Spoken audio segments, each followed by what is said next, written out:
Happy birthday my কি কি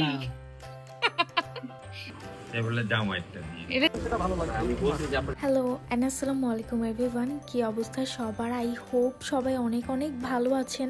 so finally চলে আসলাম আপুর বার্থডে ব্লগ নিয়ে। আমি আগে থেকেই ঠিক করে রেখেছিলাম আপুর বার্থডেতে আমি কি করব, তাই প্রিপারেশনটা আগে থেকেই নেওয়া হয়েছিল।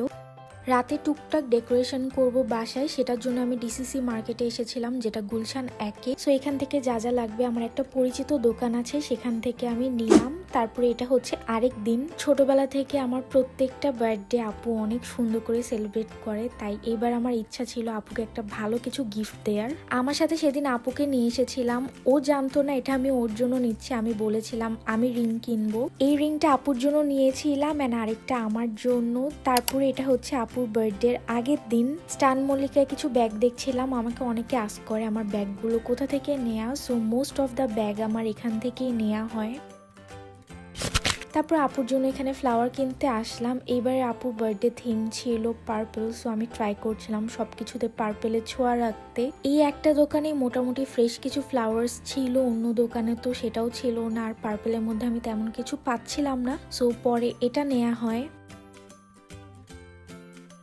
বাসায় এসে দেখি আপুর কেকও চলে এসেছে এন্ড এটা হচ্ছে আপুর এইবারের বার্থডে কেক। হাতে অনেক কম সময় ছিল, সো আপুর ডেকোরেশনের জন্য যা যা জিনিস লাগবে আমি হচ্ছে বের করে এক জায়গায় করছিলাম।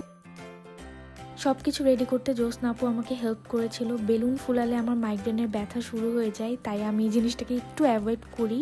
আপু বাসা থাকলে আপুকে সারপ্রাইজ দেওয়া খুবই কঠিন, কারণ আপু সবই বুঝে যায়। তারপর আমি বলেছিলাম ওকে রেডি হতে এন্ড এটা হচ্ছে আপুর বার্থডে ডেকোরেশন, খুবই সিম্পল ভাবে করেছি। এই সুন্দর কেকটা better batter by Nadia page থেকে আমি নিয়েছিলাম, খুবই সুন্দর হয়েছিল কেক। সে আমাকে আরেকটা খুবই সুন্দর কেক পাঠায় একটা সুইট নোটের সাথে। এই কেকটাও খুবই সুন্দর ছিল এন্ড এই কেকটার টেস্ট আমাদের বাসার সবাই অনেক পছন্দ করেছে, এটা খুবই মজার ছিল। Thank you so much Nadia এত সুন্দর একটা কেক পাঠানোর জন্য। তারপরে এই তো আপুর কিছু পিকচার্স অ্যান্ড ভিডিওস করে দিচ্ছিলাম এখানে। এই রিলটা আপুর অনেক কিউট হয়েছিল। তারপরে এখানে আপুকে আমি বকাঝকা করছিলাম যে আমি অলওয়েজ ওকে সারপ্রাইজ দিতে গেলে ও নষ্ট করে ফেলে। ওর জন্য আমি যে রিংটা কিনেছিলাম সামহাও সেটার বক্সও দেখে ফেলে, তাই আমি ওকে বকাঝকা করছিলাম যে কেন ঠান্ডাভাবে কোথাও বসে থাকে না। বাট ও আসলে জানতো না যে ওর সাথে আমি এই রিংটা নিয়েছি। ও ভাবছিল হয়তো আমি একা একা যেয়ে নিয়ে এসেছি এটা। তুই কেন রিং কিনছিস? আমি কি বুঝছি, আমি তো ভাবছি তো অন্য আবার। আমার উইশ লিস্টে অনেকদিন থেকে ছিল আম্মু আর আপুকে আমি গোল্ডের কিছু দিব, সো আলহামদুলিল্লাহ আমি দিতে পেরেছি। তারপর এটা হচ্ছে নেক্সট ডে, আজকে আব্বু আম্মু ঠাকুরগা থেকে এসেছিল, সো আমরা বাইরে খেতে যাব, তাই আমি হার ক্লাউডসের একটা ড্রেস পরেছি। এই ড্রেসটা অনেক প্রিটি। আমার পেজ হার ক্লাউডসে পোস্ট করার আগে আমার স্টোরি দেখে সবাই এটা অর্ডার করেছে, এখন অলমোস্ট সোল্ড আউট। আমি সুন এটা রিস্টক করব। তারপর ভাইয়াও ডিরেক্ট অফিস থেকে কেক আর ফ্লাওয়ার্স নিয়ে আসে আপুর জন্য। হ্যাপি বার্থডে মাই কি কি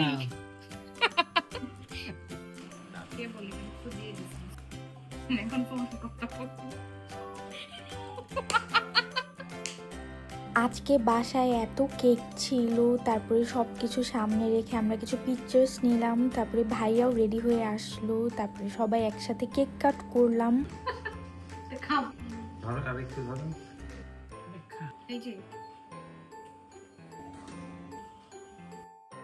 সবাই আমাদের জন্য প্লিজ দোয়া করবেন। তারপরে আমরা কেক কাট করার পরে 300 ফিটে এখন যাচ্ছি। বাবা মার ফেভারিট প্লেস হচ্ছে 300 ফিট, সো আমরা আজকে ডিনারটা এখানেই করব, মজার মজার ভর্তা, হাঁসের মাংস আর কালাই রুটি দিয়ে।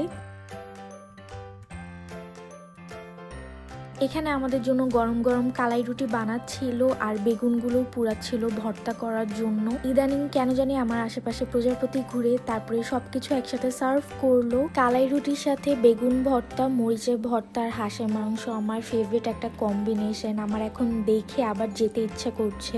আমাদের উত্তরবঙ্গের মানুষের এটা হচ্ছে একটা ফেভারিট জিনিস।